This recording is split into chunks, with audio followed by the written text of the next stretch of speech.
Hey guys, what's up? It's Frank here from Altcoin Buzz. I hope you guys have had a great week, and I hope you're going to have an even greater weekend. Now today we're going to repeat last week's segment of the huge crypto news. It's huge crypto news because it's the biggest news from the last week of the biggest coins. We're looking at the top 10 coins by market cap, and we're looking at the biggest, most relevant news that they've had over the past week. In today's video, we're going to be focusing on Ethereum, of course, Bitcoin the king, XRP Ripple has been in the news, and Polkadot, which I'm personally very excited about. I've got some very interesting things coming up about Polkadot. I'm going to try and make this video short and sweet for you guys, just give you the headlines. For example, the Tether crackdown in China, the incredible institutional interest in crypto, and the $300 million buy by Grayscale. We're going to talk about the Ethereum 2.0 deposit contract being kicked back. Now, this was actually one of the reasons why I was bullish for Ethereum, so this is very relevant, especially if you're entering a short or medium-term trade for Ethereum. I noticed something very interesting about Polkadot, which I want to bring up with you guys. There's been a whole range of articles about Polkadot over the past week. We're also going to go over the most anticipated, the most exciting project, which is launching on Polkadot. And then, of course, $10 billion crypto firm Ripple has been in the news over the past week. I'm not going to lie, I'm not a huge fan of Ripple because I don't like banks.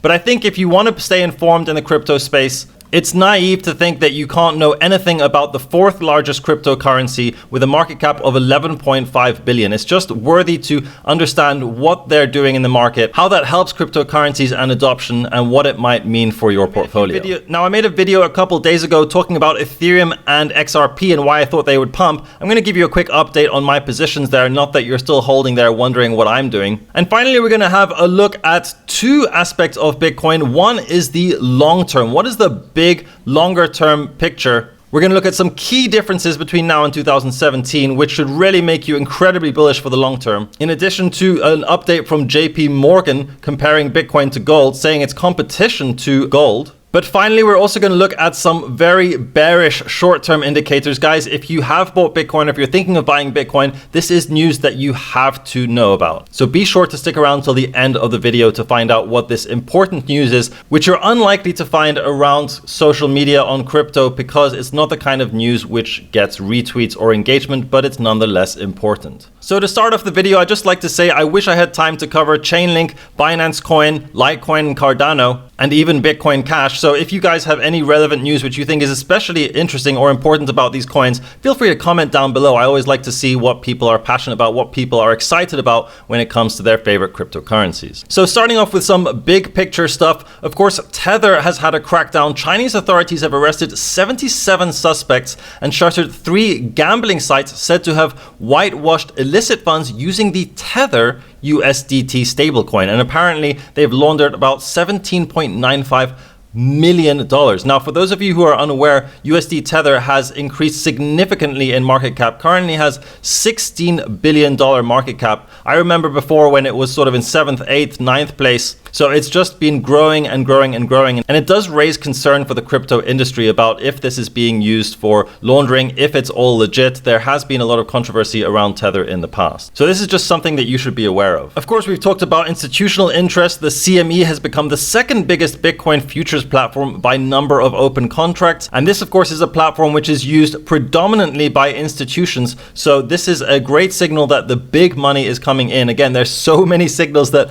big money is entering into crypto right now. That's why I'm telling all my friends, you know, there's no reason not to buy Bitcoin for the long term. Everything is looking so good for the long term, especially. Although, as I mentioned, there is some short-term news which is very bearish, which I'm going to tell you about at the end of the video. Of course, Grayscale Investments have added $300 million worth of cryptocurrencies to its balance sheet, now totaling $7.3 billion. Every week, it seems there's new updates about how Grayscale is adding hundreds of millions of dollars to its balance sheet, basically buying all the supply of Bitcoin which is mined every week. Now, when it comes to Ethereum news, this unfortunately is rather bearish. Remember, we said in a video just a couple days ago that Ethereum developers expected that this deposit contract would launch in the next few days. Well, unfortunately, that is not the case. The Ethereum 2.0 deposit contract will now be kicked back until November. So according to these Ethereum 2.0 core researchers, it will be anytime between early to mid-November. And as they mention here, the new date comes after multiple client teams who spoke with CoinDesk signaled expectations for an October release of the deposit contract. This, of course, is a common fallacy of human nature. We think think we can get things done faster than we really can, and especially in the short term, we tend to overestimate how much we can achieve. But don't forget that in the long term, it's human nature to underestimate how much can be achieved. That's why I always say, if you buy Bitcoin, if you buy cryptocurrencies, Ethereum, hold it for the long term, because you will always be amazed at how incredibly huge things can get if you just wait and have patience for the long term. Now, when it comes to Ethereum, I mentioned in this video that I had a position. I did enter at $400. I took profit at $413. I took profit at $418. And then I had another stop loss at $408 so that I would remain in profit. I'm currently now actually in a small short for Ethereum because I do think this news is a little bit bearish. And of course, also because of some very bearish short-term Bitcoin news, which I'm going to tell you about at the end of the video. That being said, I still have full confidence that in the medium to long term, Ethereum will do very well and probably even outperform Bitcoin. Now, moving on to Polkadot news. What I find really interesting about Polkadot news this week is that not only is there a whole range of Polkadot news, people are very excited about it, but you're also getting Polkadot news from publications like Bloomberg, Fortune.com, Hedgeweek.com, not typically focused on cryptocurrencies. So this shows that Polkadot is not limited just within the crypto space. The interest for Polkadot coin, for Polkadot DeFi apps, for the whole Polkadot ecosystem is growing beyond just the crypto world. So the headlines for Polkadot are that BitMEX plan to add Polkadot futures. Of course, always positive signs. If it's being traded in more and more places, it adds liquidity, which adds credibility to the cryptocurrency. Of course, Bloomberg are talking about how it can be the Ethereum blockchain killer. Of course, always a very common narrative, even though Polkadot will actually complement Ethereum in many ways. And of course, I'm not going to go over this article because I have told you guys in a previous video about why you must have Polkadot, why it's better than Ethereum in some ways, why it's going to supplement an Ethereum in other ways, and why I think it will likely grow in value and outcompete other coins in terms of price, other cryptocurrencies over the coming months. And here, Fortune.com talking about the blockchain industry facing a moment of truth as high-profile projects go live, of course, mentioning Polkadot as well. Finally, staking rewards, which of course everyone really loves getting on Polkadot, have been launched on Bitfinex. Unfortunately, a lot of crypto, a significant portion of it is kept on exchanges, so obviously it's always good to see these major exchanges launching staking rewards for these big coins. And then finally, Decrypt.io, all of these articles are within the last week, talking about the most exciting projects building on Polkadot. Again, I mentioned some of these projects in this video. You can check it out. Polkadot, why you must have it. I also made a video about what the Polkadot coin is. If you're not aware of what it is, or if you want to get the basics explained to you, feel free to check this out as well. But in any case, what they're saying here is everything I said in the video already. Investors are getting excited about projects building on Polkadot. There have been dozens of millions of dollars invested in Polkadot over the past few months. Polkadot has attracted scores of projects, with many due to launch soon. Again, I mentioned in this video when I think these projects will launch, so feel free to check that out. That will be very relevant information if you're thinking about buying Polkadot. Next, we move on to Ripple, $10 billion crypto firm Ripple. Guys, again, I'm not a huge fan of Ripple. In fact, I pretty much don't like it because it's helping banks who I personally think are the biggest financial fraudsters in the world, despite also offering us a lot of benefits. But the fact of the matter is that Ripple is a $10 billion crypto firm, and you really have to pay some attention, at the very least, to the headlines to get an idea of what's going on in the crypto space. Basically, what's happening here is that they don't like the fact that US regulations are not clear about what a security is, and there are many other places in the world like Switzerland, Singapore, Japan, United Arab Emirates, and also the UK, which Ripple are considering for moving abroad to. Now, here is a piece which I brought up only because I want to show you that this is the kind of article that you have to be very careful about paying attention to, because it's very, very biased. Ripple XRP and blockchain adoption will explode in the next months. According to what? According to a report. A report made by who? Made by Ripple. So if Ripple make a report where they say that Ripple is going to explode, crypto is going to explode, I'm naturally very skeptical, regardless of how major this cryptocurrency is, because obviously it's going to be highly biased. And what I find particularly ironic is that this is an annual report on blockchain in payments, and surprise, surprise, of all sectors, the most crucial of cryptocurrency is payment technology. That doesn't seem to be very surprising, considering the report is on blockchain and payments anyway. In any case, a more credible report is the Boston Consulting Group report about Ripple outperforming banks in many sectors. Of course, this is very relevant. Banks are a huge sector, and they will be for the coming months and years, whether you like it or not. Even if they do crumble after sort of 5, 10, 20 years and people start adopting crypto and taking responsibility for their money, which I hope they will, banks will still play a massive role, and any cryptocurrency company or coin which can try to outperform banks will probably do well. That being said, I have not bought Ripple for the long term. If I do ever buy it, it's just for a short-term trade. In any case, they're saying here that banks must develop new technologies to keep pace with the latest advances. And they made a 34-page report, so a very much an in-depth look at new technologies, in which they find out that blockchain technology is particularly forward-looking as it delivers a much better performance in many areas than old bank technologies. I think if you guys are in the crypto space for even just a few months, you are aware of this, but obviously it's great when you have the Boston Consulting Group confirming this in an in-depth report. And they say here that Ripple outperformed banks in terms of speed, pricing, API integration, and overall customer experience. Now, XRP was another coin which I mentioned in this video, which I thought would do well, and I have to admit I made a loss on this position for the simple reason that XRP crashed by 22.57%. Guys, if you're trading and you don't have a stop loss, then you're doing something wrong, all right? So obviously I had a stop loss. I didn't make a big loss, don't worry guys, it was only a small position. I never want to be in a position where if my stop loss gets triggered that I will get very emotionally frustrated or bothered by it. So I did get stopped out of this position, but fortunately I made up for the losses with this position with my profits in the Ethereum position. Let me know if any of you guys took that trade for Ethereum or XRP expecting it to go up. And finally, we're going to talk about the bigger term picture for Bitcoin, and of course also the short term picture, which I think is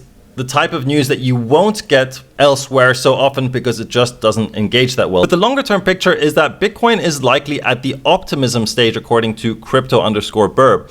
So as you can see, we were in the hope stage when Bitcoin broke 10,000, went up to 12,000, then we came back down. And now, according to crypto_burb, we are likely in the optimism stage. I personally am very optimistic, so I believe this is very likely to be true. But as you can see, even in this market cycle in the optimism stage, you can have sharp pullbacks over here. So that's the kind of thing which you have to be wary of. You know, if Bitcoin now goes from 13K down to 10K or even 9K, this is not a sign that the rally has ended. This is just a normal correction. It's volatility. It's going to happen. But certainly overall, I think we are in a very exciting stage of the cryptocurrency market. And that's partly due to several of these facts which Ferris SY1 mentions. I highly recommend you follow him on Twitter. He's one of the few crypto traders who actually provides relevant, interesting, actionable information about crypto as opposed to just saying controversial things to get engagement. He says here that the fresh money which will enter the market at the all-time high will be much more than in 2017. Why?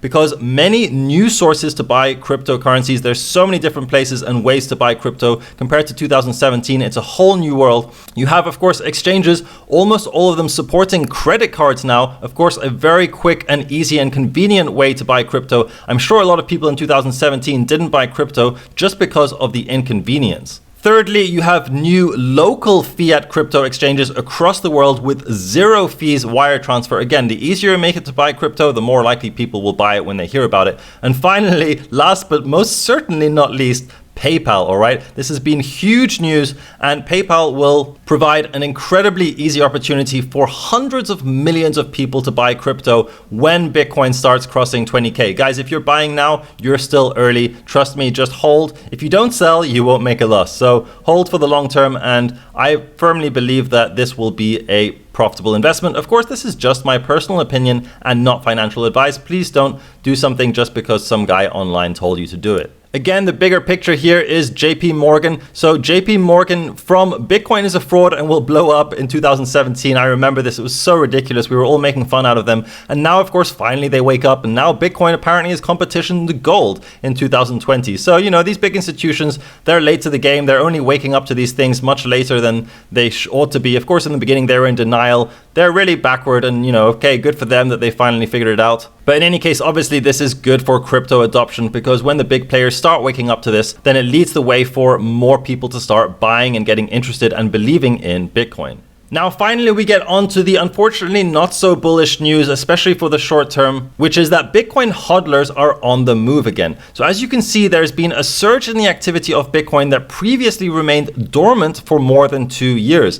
So what this means is that when Bitcoin hasn't moved for a long time, it's very bullish. But when that Bitcoin, which hasn't moved for a long time, all of a sudden starts moving, then it often signals that people are getting itchy fingers and that they want to sell their Bitcoin. As you can see by these last 3 yellow lines here, every time there was a spike, sort of a notable spike in the activity of Bitcoin, which had previously remained dormant, it wasn't long before Bitcoin had a big move down. Now, admittedly, there was a massive spike over here when Bitcoin reached about the sort of 11K level. And for another couple of weeks, we went all the way up to 12.5K. But, then we had another spike here, yet another one. And then, of course, the price did come down. We had another massive spike here when Bitcoin broke 11K, went up to 11.3, which took us all the way down to 10.4. So it's just worthy to note that now we're starting to see early signs that people are moving their Bitcoin. It's not necessarily a sign that we're going to tank straight away, but it certainly means that over the next few days and weeks, we have to be watching out for this. So subscribe to the channel and I'll keep you guys updated on these surges in activity of dormant Bitcoin. If we see another spike like this, for example, then it could very well indicate that we will have a retracement, as we saw in this previous period where we had one spike, we had another move up, but then the second spike really killed it and Bitcoin fell about 30% during that dump. As they say here, these spikes often coincide with major shifts in market conditions. When they say major, of course, they're only talking about several week periods, but nonetheless, they do obviously coincide with large percentage moves. Another bearish indicator here by sentiment.net is that Bitcoin's mean dollar invested age has also dipped for the first time in a month, suggesting short-term distribution and potential profit taking by some long-term investors. So as you can see by these 3 previous periods marked on this graph, number 1 here, you had a big dip in the mean dollar invested age. And again, we did not see a dump in price immediately, but once we reached this high of 12.7K, we did see a massive dump. The second time we saw a dip, we again saw a dump from about 11.3K down to 10.3K. And now we're starting to see early signs of another dump. So the way I see it, Bitcoin could very easily move to 14K, no problem. But if it does get to 14K, I'll probably be entering some relatively large short positions, and I'm currently in a small short position right now. It's kind of a 50-50 about whether or not it ends up being successful. I have a pretty tight stop loss, but if we do come down to about 12K, then of course I'll make a decent profit on that, and of course it will hedge against my long-term position, guys. All right, so when you're buying a lot of Bitcoin, it can be an idea to hedge in the short term. But I don't want to finish the video on a negative note, and I do think it's really important to think about the long term. I've had a few friends texting me out of the blue saying, hey, should I buy Bitcoin? Is now a good time to buy Bitcoin? And really, it is a good time. It's always a good time to buy Bitcoin, unless, of course, we're breaking previous all-time highs and we're going absolutely nuts. Then you have to be careful because there is a chance that in the short and even in the medium and long term that you will see a massive dump. Of course, when Bitcoin, if you would have bought it at 20K, you would have waited basically 2-3 years before we got anywhere close to there again. Now we're, for example, at 13K. But the fact of the matter is, guys, that if you're investing in this, think long term, all right? Unless you're a trader, unless you have experience trading, unless you're comfortable with those losses, think long term. And even if you are a trader, many traders have a percentage of their portfolio which they just don't touch. It's a long-term investment and they'll only sell if, for example, they make a 10x return on their investment. And I think that's a pretty smart strategy, and that is personally what I am doing. So guys, stay optimistic. I think we are in the optimism stage. I think everything is going to be good in the long term. If you hodl strong, you will get rewarded. That's just my personal opinion, but I do believe this to be true. I've said it time and time again, cryptocurrency, Bitcoin, Ethereum, all these cryptos, it's a revolution taking place. We are still very early in the cycle, and whatever short-term signals there are, you are early. You will very likely make a lot of money, just my personal opinion. And the only way you make a loss is to sell Bitcoin. So don't invest more than you can afford to lose. All right, guys, that's been it from me for today. I hope you enjoyed it, and I'll see you in the next one.